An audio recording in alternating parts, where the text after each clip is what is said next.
हाय साथियों, नमस्कार आप सभी का हमारे इस चैनल पर। मैं आशीष कुमार कांतोपद्मी आपका स्वागत करता हूं। और आज इस वीडियो में जो मैं बात करने वाला हूं एक ऐसे टॉपिक की और एक ऐसे सवालों की जो कि हमारे माइंड में बचपन से ही रहते हैं। आराम से बैठेंगे कुर्सी पे और भैया पैसे आते रहेंगे। तो ऐसा कुछ नहीं है, ऐसा कुछ नहीं है दोस्तों। जो काम तुमने घर पे नहीं किया, जो तुम माँ बाप की वजह से, डांट की वजह से तुमने वो काम नहीं किया ना, वो वहाँ पे तुम्हें करना पड़ेगा। ये कहीं पर भी हो काम तो सर आपको करना पड़ेगा। आपको वो भी काम करना पड़ेगा जो आपको दिल की तसल्ली अंदर से गंवारा ना हो। अगर आप फ्रेशर हो तो आप इस चीज को बिल्कुल निकाल दो अपने दिमाग से कि वहाँ मुझे मैनेजर बना जा रहा है। बिल्कुल। तो 1-1.5 साल तक उस कंपनी को छोड़ना ही मत। या कितनी भी बुरी कंपनी हो, आपको लगता है कि बहुत बेकार कंपनी है, ऐसा कुछ है, तो भाई साहब वो बेकार कंपनी ये आपको आपका टर्निंग पॉइंट है। क्योंकि स्टार्टिंग में जो चीज मिली है ना, भाई साहब उससे ही बनाना सीखो। हाय साथियों, नमस्कार आप सभी का हमारे इस चैनल पर। मैं आशीष कुमार कांतोपद्मी आपका स्वागत करता हूं। और आज इस वीडियो में जो मैं बात करने वाला हूं एक ऐसे टॉपिक की और एक ऐसे सवालों की जो कि हमारे माइंड में बचपन से ही रहते हैं। मतलब जो हम बड़े होते हैं ना, जैसे जैसे वो सपने भी बड़े होते हैं, वो सवाल भी बड़े होते हैं और बहुत सारी चीज़ें ऐसी होती हैं जिनका हमें जो जवाब होता है ना, बड़े होने तक नहीं मिल पाता है। ठीक है ना। तो हम ऐसी चीज़ की बात करने वाले हैं। फिलहाल आप थंबनेल पे देख के समझ गए होंगे कि हम किस टॉपिक की बात करने वाले हैं, इंजीनियरिंग की। लेकिन इस इंजीनियरिंग के टॉपिक्स पर, इस इंजीनियरिंग पे क्या कहते हैं कि जो भी मैं सवाल है उस पर जवाब पाने के लिए हमें एक ऐसे शख्स की जरूरत थी जो हमारे सही सवालों का सही तरीके से उत्तर दे सके। सबसे बड़ी चीज़ है कि आज हमारे साथ में जो हमारे शख्स उपस्थित है ना, हमारे सर मिस्टर, उनको हम आपसे इंट्रोड्यूस कराने वाले हैं क्योंकि इनको एक लंबा इंडस्ट्री में एक्सपीरियंस है और प्लस ये अपनी जर्नी और प्लस आप लोगों के जो भी सवाल हैं हमने नोट डाउन भी किए हुए हैं क्योंकि बहुत सारी हमने रिसर्च की इंजीनियरिंग पर। उसके बाद में जो सवाल मिले उस पर भी हम बात करने वाले हैं। तो जी सर, सबसे पहले आप अपना इंट्रोडक्शन दीजिए कि आप कहाँ से हैं, क्या नाम है आपका? हाँ, मेरा नाम है अमित शर्मा। तो मैं छोटे से गांव मिठाई से बिलोंग करता हूँ जो उत्तर प्रदेश में पड़ता है। अच्छा, बचपन आपका कैसा रहा? हम शुरुआत करेंगे बचपन से लेंगे क्योंकि सारे जो हमारे कैंडिडेट हैं वो भी कनेक्ट कर पाए इस चीज़ के लिए। तो बचपन कैसा रहा, कहाँ से रहा? मस्ती थी, थोड़ा फन था, अच्छा। थोड़ा स्ट्रगल था। तो अच्छा। हाँ बिल्कुल। तो 10वीं क्लास से हम स्टार्ट करते हैं कि लाइफ के नहीं तो बचपन क्या मतलब गांव से शहर से देखो, जो 10वीं तक तो मैं गांव में ही रहा। अच्छा। तो ये सरकारी स्कूल में पढ़ा हूँ। हाँ। तो छोटे से गांव से बिलोंग करता हूँ जिसमें 500 व्यक्ति रहते हैं। और तो 500 मतलब छोटा ही गाँव था, ज़्यादा बड़ा नहीं था। कुछ छोटा सा गाँव था। ठीक है, अभी है छोटा गाँव है, काफी अच्छा गाँव है, हरियाली है, बहुत कुछ है, मस्त गाँव है। हाँ बिल्कुल। फिलहाल अच्छा, ये जो आपका पढ़ाई का समय था तो उसमें कैसे थे, मतलब पढ़ने में कैसे थे? हाँ बिल्कुल, मैं एवरेज था, ज्यादा कोई अच्छा नहीं था पढ़ने में। अच्छे नहीं? बिल्कुल। 10वीं क्लास जब आते 10वीं क्लास में फेल हो गया। तो 10वीं क्लास में फेल हो गए? 3 सब्जेक्ट में फेल था। 3 सब्जेक्ट में फेल हो गए, फिर कैसे क्या हुआ? फिर द्वार से उठा, द्वार से मैंने किए तो 56% मैंने अचीव किए। 56%? हाँ, तो अब देख सकते हो। फिर मैं +2 में आया तो +2 में मैंने वो भी 56% मैंने अचीव किए। तो मेरी जो जर्नी रही है ज़्यादा ओवरऑल इतनी अच्छी नहीं रही है। मतलब 10th और 12th में आप जब पास किए तो मतलब 56% सेकंड डिवीजन से पास हुए। लेकिन उसके बाद भी इतना मतलब आने के बावजूद भी कम नंबर था, सारी चीजें, तो इंजीनियरिंग का सपना कैसे आया? कभी भी मैंने नंबरों का बोझ अपने ऊपर डाला ही नहीं है। ये बहुत बड़ा पॉइंट है सर, क्योंकि बहुत लोग क्या होता है, नंबर कम आते उसके डिप्रेस हो जाते हैं, सोचते हैं कि यार हम उस काबिल ही नहीं है। तो उनके लिए क्या कहना चाहिए? जब मैं 10th में फेल हुआ था ना, तो ये था कि मन में यार मैं फेल क्यों हो गया, मेरे तो पासिंग मार्क्स आ जाते, इतना ही काफी था।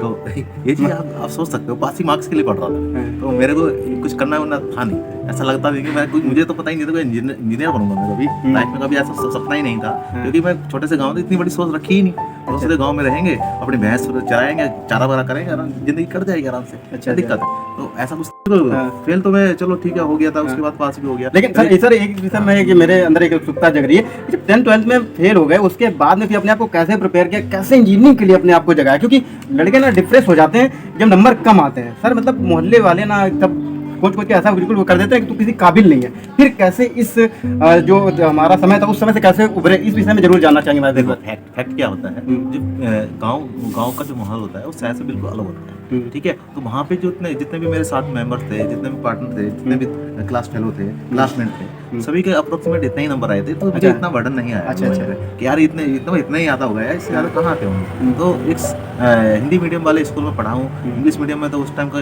दौर ही नहीं था कोई।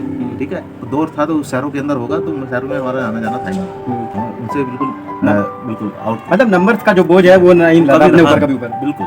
फिर बस ये था कि हमें कुछ करना है। कुछ करना है तो कुछ करने के लिए हमें चलते हैं, चलो। अच्छा, मैं एक मन में उत्सुकता जग रही है कि हमारा मतलब सबसे सॉलिड सब्जेक्ट आपका कौन सा था? हाँ, तो देखो मैं तो शुरू से मैथ को प्रेफर करता हूँ, मैथ मेरा थोड़ा अच्छा है। अच्छा। नहीं तो मतलब इस चीज़ पे मैंने बहुत जगह पे सुना भी हुआ है, मेरा कुछ भी कई लोगों से मिलना हुआ है कि जिनकी मैथ अच्छी होती है इसीलिए इंजीनियरिंग चुनी, या फिर कुछ और रीजन थे, ये बताइए। नहीं, ऐसा कुछ पता ही नहीं था इंजीनियर होता है क्या यार। इंजीनियरिंग की डेफिनेशन मुझे भी नहीं पता थी। मतलब यही पता था 10वीं 12वीं तक इंजीनियरिंग होता, फिर कैसे पता गए ही नहीं कैसे था। गए? तो अभी क्या था फिलहाल एक मैं साबिर कैफे पे गया तो वहाँ उसने बोला कि तुमने 10th कर ली है और एक कोर्स निकला है, अप्लाई करोगे? तो मैंने कहा कौन सा कोर्स है? एक पॉलिटेक्निक का कोर्स है, अप्लाई करना चाहते तो कर लो। तो मैंने कहा यार पॉलिटेक्निक होती क्या है? मतलब उससे पहले आपने मुझे पता ही नहीं पॉलिटेक्निक था। का नाम ही नहीं सुना होगा? मैंने सुना ही नहीं था 10वीं का। मतलब पॉलिटेक्निक मैंने बोला ऐसा है तो भर देते हैं, कोई दिक्कत नहीं है। तो मैंने चलो ठीक है भाई कोई बात नहीं, 100 रुपये दिया और भरवा दिया फॉर्म। अच्छा। अब ये नहीं पता था मैं करना है क्या उसमें। वो कहता है एक बुक मिलती है, बुक लिया वहाँ से, उसको पढ़ लेना और पेपर दे देना। एंट्रेंस एग्जाम है, एंट्रेंस एग्जाम था तो मैं चलो पेपर लिया है, उसके थोड़ा बहुत पढ़ा हमने, ऐसा कुछ नहीं है, रीजनिंग विजनिंग के सवाल थे कुछ, तो ठीक है अच्छी थोड़ा बहुत तैयारी की। उसके बाद हमने पेपर दिया तो वो पेपर निकल चुका था तो मुझे बहुत खुशी हुई यार मैं सरकारी पहली बार कोई एग्जाम निकला तो फील हो फील रहा होती था है जैसे सर। सरकारी जॉब लगने वाला हूं। तो दोस्तों मतलब ऐसी फीलिंग आ किधर का जाओ? पर जो टर्निंग पॉइंट है मैं लेके गया डॉक्यूमेंट अपने, जो परतापुर में गया तो काउंसलिंग के लिए? हाँ काउंसलिंग के, तो वहाँ पे मेरी फाइल ही घूम गई जो डॉक्यूमेंट। मतलब डॉक्यूमेंट की फाइल ही गुम हो गई? डेफिनेटली, क्योंकि वहाँ पे इतना, क्योंकि मैं शहर के अंदर गया ही नहीं देखा। मतलब गांव के एक बंदा जब नए नए शहर में जाता है तो उसे सब लगता है क्या ही हो रहा है, उस जगह के में अपने डॉक्यूमेंट ही अपने खो दिए। बिल्कुल, मैं समझ नहीं पाया कि मुझे कहाँ पे किससे बात करनी है, किसके साथ मिलना है, क्या करना है, और बस मैंने वो फाइल उनको पकड़ाई, वो मुझसे मांगी ही नहीं, तो मैं डायरेक्टली अपने घर चला गया। ये उत्सुकता होती है अंदर से चीजें कि नई जगह पे जाने के बाद में वो भूल जाता है। अगले दिन मैं गया, उन्होंने बोला कि भाई फाइल कहाँ है तुम्हारी? फाइल तो है ही नहीं। तो फाइल तो मैंने कहा सर आपको दे दी मैंने, तो मैं तो लेके ही नहीं गया वापस। उन्होंने बोला बेटा ऐसे नहीं होता, आपको फाइल लेके जानी चाहिए थी, अब तो फाइल घूम गई, अब कहाँ से लाओगे? पेपर तुम्हारे पास और है डॉक्यूमेंट? तो सर वही डॉक्यूमेंट तो सारे उसमें नहीं थे, तो अब तो मैं 10th की मार्क्स कर देती। तो अब वो जो डॉक्यूमेंट थे, काउंसलिंग का पेपर था वगैरह सब कुछ था, तो वो तो सब मेरा गुम हो गया था। दोस्तों वो जो अपॉर्चुनिटी थी मेरे हाथ से चली गई। वो मतलब उसके बाद में मतलब फिर इंजीनियरिंग में कैसे भेजे? फिर क्या हुआ? फिर अब मुझे थोड़ा सा पता लगा इंजीनियरिंग के बारे में कि यार चलो ठीक है, इंजीनियरिंग ये पॉलिटेक्निक है, अच्छा कोर्स है, उसको कर लेते हैं, तो शायद आगे जॉब मिल जाएगी, ऑप्शन मिल जाएंगे। तो उसको मैंने फिर दोबारा से भरा पहली बार। अच्छा, दोबारा से दिया भरा तब किया? दोबारा से भरा, उसके बाद मुझे नंबर आया, फिर दोबारा से मैं काउंसलिंग के लिए गया, फिर मेरा ओके। चलिए यहाँ तक तो हो गया कि इंजीनियरिंग आपने कर ली, लेकिन इंजीनियरिंग बाद में आपको जॉब कैसे मिली? क्योंकि बहुत सारे हमारे जो इंजीनियरिंग किए छात्र हैं उनको क्या होता है ना कि इंजीनियरिंग करने के बाद में घबरा जाते हैं, समझ नहीं पाते हैं कैसे क्या होगा। क्या आपके अंदर भी इस तरह की कोई घबराहट आई कि यार जॉब नहीं मिल रही है, कैसे मिल रही है, इस तरह की चीज़ें? शुरुआत कैसे की? देखो सबसे पहले डिप्लोमा हम जब किया था तो हमें पता ही नहीं था हमें जॉब कहाँ मिलेगी। जिस बैकग्राउंड से मैं था, मैंने तो बहुत मुश्किलों का सामना किया है, तो मेरे एक्सपीरियंस से आपको सारा समझ में आ जाएगी। मैं कुछ छोटी चीज़ें बताना चाहता हूँ। देखो जब मैंने पॉलिटेक्निक कंप्लीट कर ली तो उसके बाद मैंने एक छोटी सी जॉब पकड़ी जो ऑपरेटर जॉब थी। ऑपरेटर की जॉब? अब ऑपरेटर जॉब में आप समझ सकते हो कितनी सैलरी, 4500 रुपये मिलती है। 4500 से मतलब आपने स्टार्ट किया पहली सैलरी? स्टार्टिंग जो 4500 रुपये से कंपनी में स्टार्ट किया है, ग्रेबल पंप एंड स्टीयरिंग जो कंपनी थी, जो उसमें सीएनसी मशीनें लगी हुई थी। ओवरऑल एक्सपीरियंस था मेरा वहाँ पे, तो जो है 1.3 ईयर। अच्छा, ये तो शुरुआत में था, तो शुरुआत में आप जब गए तो इंजीनियरिंग में जब हम जॉब मतलब जब पढ़ रहे होते हैं तो ऐसे हमारी एक्सपेक्टेशन बन जाती है कि इंजीनियरिंग हो जाके ये होगा, बढ़िया सूट बूट में टाई पहन के टहलेंगे। तो मतलब जब आप गए जॉब में तो कुछ अलग से नहीं लगा, ऐसा नहीं लगा कि यार क्या हो रहा है छोड़ दें, मतलब इस तरह का कुछ नहीं लगा? यार हमारे माइंड में भी ऐसी चीज़ें आती थी, तो आपका क्या कैसा रहा? देखो मैं उम्मीदें बहुत बड़ी हो जाती है क्योंकि इंजीनियर की। बेसिकली जो बंदा नीचे बैकग्राउंड से जीरो से उठता है तो उसके लिए 10 रुपये भी बहुत बड़ी बात होती है, ठीक है? क्योंकि मैंने ना वो एक्सपीरियंस लिया था एक गांव से, ऐसे भी गांव से बिलोंग किया है जहाँ 10 रुपये की बहुत अहमियत थी, ठीक है? तो 10 रुपये में हम पूरा खेत जोत दिया करते थे। अच्छा, उस टाइम की ये अहमियत थी 10 रुपये की। तो वो 4500 रुपये मुझे ऐसा लगा कि बहुत है। अच्छा, मतलब मन में ये नहीं आया कि क्या था, क्या मेरे को मतलब 20,000 ऐसा कुछ मेरे मन में नहीं था कि मैंने जो था मैं चलो ठीक है कोई बात नहीं, 1.5 साल मैंने तभी निकाल पाया मैं उसमें। तो सर ये बताइए कि मतलब जो इंडस्ट्री होती है, इंडस्ट्री में ग्रोथ के लिए क्या जरूरी है? क्योंकि ग्रोथ नहीं हो तो फिर मजा नहीं आता है और कई लोग इस वजह से भी छोड़ देते हैं कंपनी। तो क्या चीज़ होती है, कैसे मतलब ग्रोथ हो सकती है? देखो 2 चीज़ हमेशा ध्यान रखना, कंपनी में जब जाते हो तो सबसे पहले वहाँ की जो जितनी भी लर्निंग है उसको कभी भी छोड़ना मत, ठीक है? लर्निंग बहुत जरूरी है, क्योंकि वो जो लर्निंग है ना स्टार्टिंग की, वो आगे आपकी जॉब बढ़ाने में आपकी मदद करती हैं और इंटरव्यू पास कराने में मदद करती हैं। तो इंटरव्यू पास होगा तो आप कहीं भी किसी कंपनी में अच्छा पैकेज प्राप्त कर सकते हैं। एक साथ तो बेस होती है, तो बेस आपको मतलब नहीं, मैं बताता हूँ 1 साल 1.5 साल में आपको कंपनी के बारे में पता लगता है। मैं आपको बताता हूँ, अगर अच्छे से आपको अगर उस कंपनी के बारे में जानना है तो 1.5 साल तक उस कंपनी को छोड़ना ही मत। या कितनी भी बुरी कंपनी हो तो आपको लगता है कि बहुत बेकार कंपनी है, ऐसा कुछ है, तो भाई साहब वो बेकार कंपनी ये आपका टर्निंग पॉइंट है। क्योंकि स्टार्टिंग में जो चीज मिली है ना भाई साहब उससे ही बनाना सीखो, क्योंकि अभी क्या होता है कि हमें जिस स्थिति में हम होते हैं, ठीक है, जो जर्नी हमारी होती है वो स्थिति हमें भगवान देता है ऊपर से कि भाई उससे सीखना होता है, क्योंकि उसने वो दिया है, उसको उपहार की तरह समझो कि ये तुम्हें दिया, इससे तुम्हें सीखना है। आपको अगर बुरी स्थितियां मिली है ना तो आप बेटर सीख पाओगे अच्छी स्थितियों से। अच्छी स्थितियां मिल गई शुरू में तो आप सीख ही नहीं पाओगे। ये बहुत बड़ा पॉइंट है सर। ये बुरी स्थितियां हैं तो जल्दी सीख पाओगे, ग्रो कर पाओगे। तो बुरी स्थिति को आप अच्छा मानो और अच्छी स्थिति को आप बुरा मानो शुरू में। ये शुरुआत जो होती है ना, शुरुआत बुरी स्थिति से ही हो तो मैं तो कहता हूँ बेस्ट। मतलब शुरुआत जितना ज्यादा चैलेंजिंग होगा मतलब आगे उतने ज्यादा आसानी रहेंगी। तो ग्रोथ के लिए सबसे ज्यादा जरूरी मतलब ये कि जितने चैलेंजेस हम एक्सेप्ट करके उनको मतलब काउंटर कर पाए तो बहुत ज्यादा अभी 1.5 साल का एक्सपीरियंस बनाओ, 1.5 साल का एक्सपीरियंस बनाओ, कंपनी में तुरंत इंटरव्यू देने जाओ, इंटरव्यू देते रहो। रेगुलर इंटरव्यू देना जरूरी है क्योंकि आप इंटरव्यू देते रहोगे आपकी हेजिटेशन खुलती रहेगी और आपको कॉन्फिडेंस आएगा। तो हाँ सर, इस जगह पे मैं एक जरूर पूछना चाहूंगा कि ये जो रिस्क लेने की एबिलिटी है या फिर रिस्क किस तरीके से लेना चाहिए, क्योंकि प्राइवेट इंडस्ट्री या फिर इंडस्ट्री में होता है रिस्क बहुत बड़ी चीज है। अब क्या था रिस्क मैंने क्यों एक जगह से दूसरी जगह जाने में रिस्क मैंने इसलिए लिया क्योंकि मैं कंपनी में 1.5 साल काम करने के बाद मुझे ऐसा महसूस हुआ कि हाँ अब मैं कंपनी के बारे में जान चुका हूँ, कंपनी कैसे काम करवाती है, क्या माहौल होता है, ऐसी ऐसी चीजें होती हैं। क्योंकि जब फ्रेशर बंदा होता है ना तो उसके माइंड में यही चलता रहता है यार कंपनी में जाएंगे तो यार सैलरी मोटी मिलेगी और भाई मजा आ जाएगा, बस काम पहले दिन से जीएम बनने की कोशिश। बिल्कुल, काम करने में मजा। वही काम तो वहाँ कुछ होता नहीं है ज्यादा, कुछ खास ऐसा कुछ मिलेगा नहीं और आराम से बैठेंगे कुर्सी पे और भैया पैसे आते रहेंगे। तो ऐसा कुछ नहीं है, ऐसा कुछ नहीं है दोस्तों। जो काम तुमने घर पे नहीं किया, जो तुम माँ बाप की वजह से, डांट की वजह से तुमने वो काम नहीं किया ना, वो वहाँ पे तुम्हें करना पड़ेगा। ये कहीं पर भी हो काम तो सर आपको करना पड़ेगा। आपको वो भी काम करना पड़ेगा जो आपको दिल की तसल्ली शायद अंदर से गंवारा ना हो। तो वो भी वहाँ पे काम करना पड़ेगा। मैंने मशीनों की सफाई की, उन कंपनी में पूरी मशीन साफ की है, कचरा बाहर निकाला है। दोस्तों मैंने क्या नहीं किया। ये इंजीनियरिंग जो हम बचपन से सपने बुनते हैं ना, आपको सवाल का जवाब मिल रहा होगा कि जो सपने बुनते हैं एक्सपेक्टेशन वर्सेस रियलिटी अलग होती है, ठीक है ना। लेकिन आपको आगे बढ़ने के लिए जरूरी होता है कि आपको एक नट बोल्ट की भी जानकारी होनी चाहिए। उसी तरीके से सबसे इम्पोर्टेंट बात, मैंने कोई प्लेसमेंट वगैरह ज्वाइन नहीं किया। प्लेसमेंट कुछ सही नहीं, मैंने तो बस वर्बली मैं इंटरव्यू देने के लिए जाता रहा इधर उधर, तो ज्यादा दिन मुझे मिलेंगे क्योंकि मैं कभी भी घर में नहीं बैठा।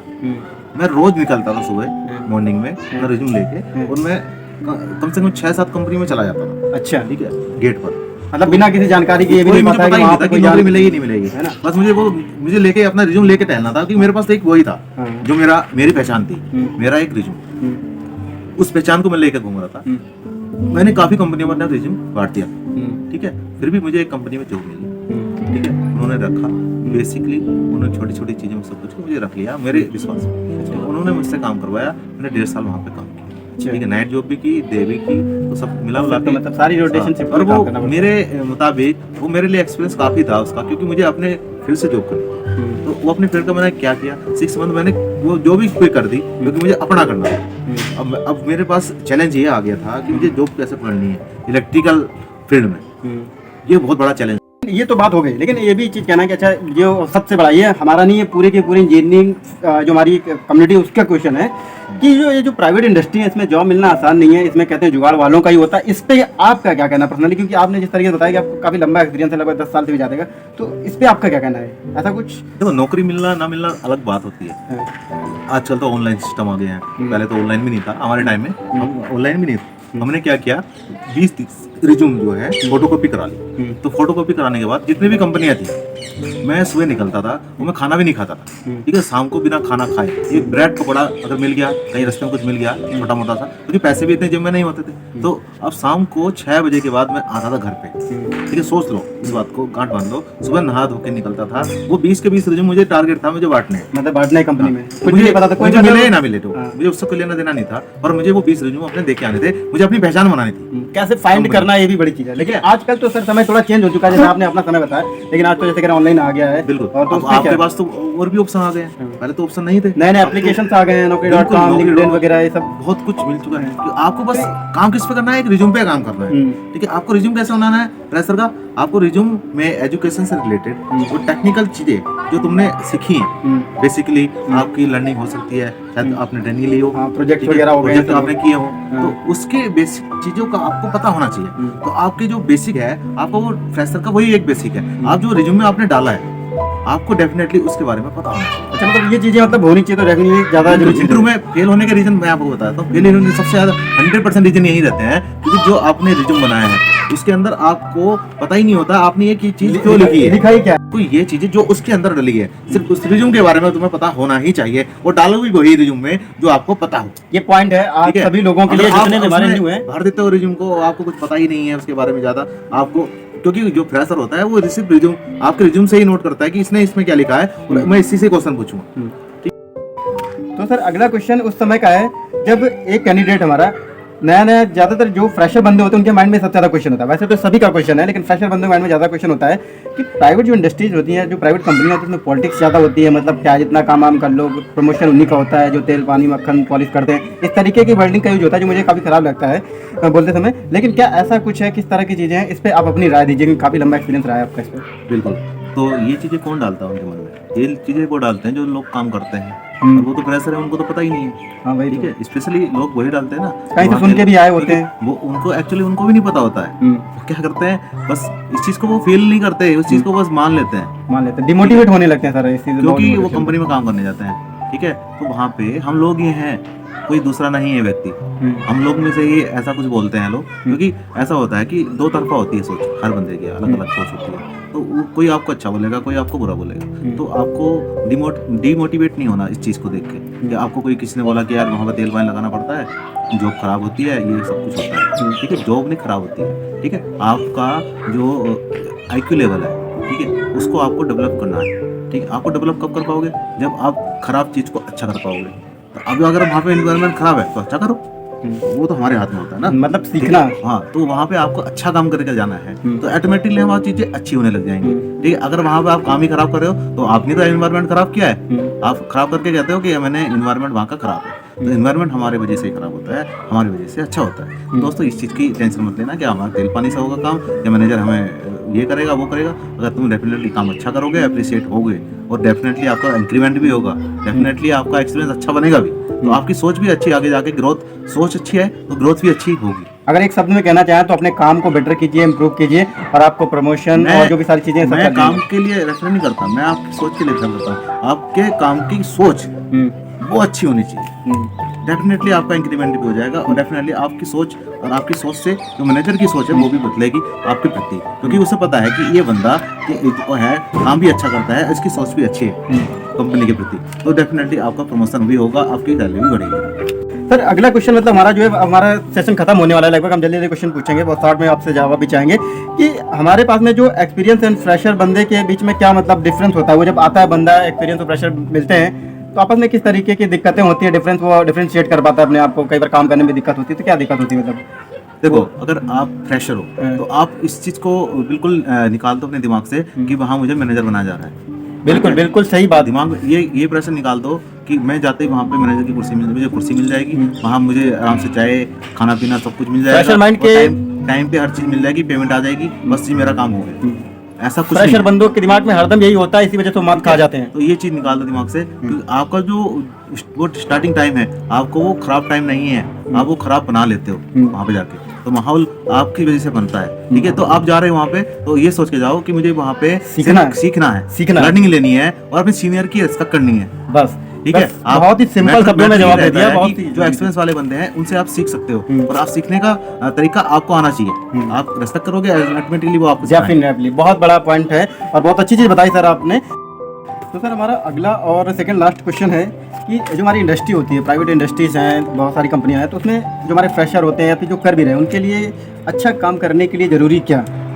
अच्छा काम करने के सबसे पहले सबसे पहले लर्निंग है, साथ साथ में जो आप काम देख रहे हो वहाँ पे ऑब्जर्व कर रहे हो कि ये काम मुझे दिया गया है, साथ में उसकी लर्निंग भी ले लो, क्योंकि लर्निंग से क्या होगा कि अच्छा काम अगले वाली स्टेज में और अच्छा हो जाएगा, इम्प्रूव हो जाएगा। बिल्कुल इम्प्रूव हो जाएगा, वो काम आगे दिखेगा भी। ठीक है, तो इम्प्रूवमेंट ऐसे ही बढ़ता है। डेफिनेटली कहने का मतलब ये है कि continuous learning on your problems, जो भी प्रॉब्लम्स आ रही हैं आप उस पर कंटिन्यू लर्निंग करते रहिए, सीखते रहिए, और तभी आप अच्छा काम आगे के लिए कर पाएंगे। ठीक है, डेफिनेटली कहने का मतलब यही है। और अगला और लास्ट हम यहाँ पे एंड करना चाहेंगे वीडियो को कि ये जो करंट मैसेज जो हमारे इंजीनियरिंग कर रहे हैं, डिप्लोमा कर रहे हैं, TI कैंडिडेट्स हैं, उनके लिए क्या, क्योंकि हम जब स्कूल लाइफ में होते हैं कॉलेज लाइफ में होते हैं इसमें एक्सपेक्टेशन इतनी बढ़ा लेते हैं ना कि जब हम एक्चुअल में इंडस्ट्री में आते हैं तो इतना बैड फील होता है ना कि हम वहाँ से लेफ्ट आउट करना ही जरूरी समझते हैं। तो इनके लिए क्या कहना चाहेंगे? बिल्कुल, अगर आपने ITI की है तो सबसे पहले ITI डिप्लोमा बीटेक ITI की है तो आपको डायरेक्टली कंपनी जॉब नहीं देगी, ठीक है। ITI बेस पे आपको या तो ऑपरेटर की जॉब मिलेगी या आपको कॉन्ट्रैक्ट बेस जॉब मिलेगी, ठीक ये है। रियलिटी है और उसमें सारे काम करने पड़ेंगे आपको। नहीं देती आपको। ठीक है। दूसरी चीज़ प्रोडक्टिव वाले बंदे हैं, अच्छी जॉब पाने के लिए आपको ऑप्शन बहुत सारे होते हैं क्योंकि कंपनियां बहुत सारी हैं, जितने ही ऑप्शन हैं, तो ऐसे रुकना नहीं है, आपको सर्च करते रहना। डेफिनेटली 1 साल आपको एक कंपनी में बिताना है, तो साथ में आपको इंटरव्यू भी देने हैं, तो आपको ज्वाइन नहीं करनी कंपनी दूसरी वाली, पर आपको इंटरव्यू देते रहना है, कंटिन्यूअस इंप्रूवमेंट करते हैं। क्योंकि आप इंटरव्यू देते रहोगे तो 1 साल बाद जब इंटरव्यू देने जाओगे आपका लेवल बहुत ज़्यादा अप हो जाएगा और आप इस इंटरव्यू को जो आप 1 साल बाद देने वाले हैं तो डेफिनेटली आप अच्छा कर पाओगे। डेफिनेटली कहने का भी यहाँ पे यही मतलब है कि आप ITI कर रहे हो, डिप्लोमा कर रहे हो, इंजीनियरिंग कर रहे हो, कुछ भी कर रहे हो, लेकिन जिस समय आप इंडस्ट्री में प्रवेश करेंगे ना तो आपको A से लेकर Z तक सारे काम करने के लिए तैयार रहना पड़ेगा। वो एक्सपेक्टेशन सूट बूट पहनकर वाली नहीं रखना है, ठीक है ना, क्योंकि अगर आपको सीखना है तो ज़मीन से चलना पड़ेगा। डायरेक्ट आप GM की अगर आप पोस्ट के लिए सोच के वहाँ पर एंट्री लेंगे तो कभी आप काम नहीं कर पाएंगे। इस सोच को बिल्कुल भी निकाल दीजिए और उसी के साथ में पढ़ाई कीजिए और इंडस्ट्री में आइए। डेफिनेटली बहुत सारी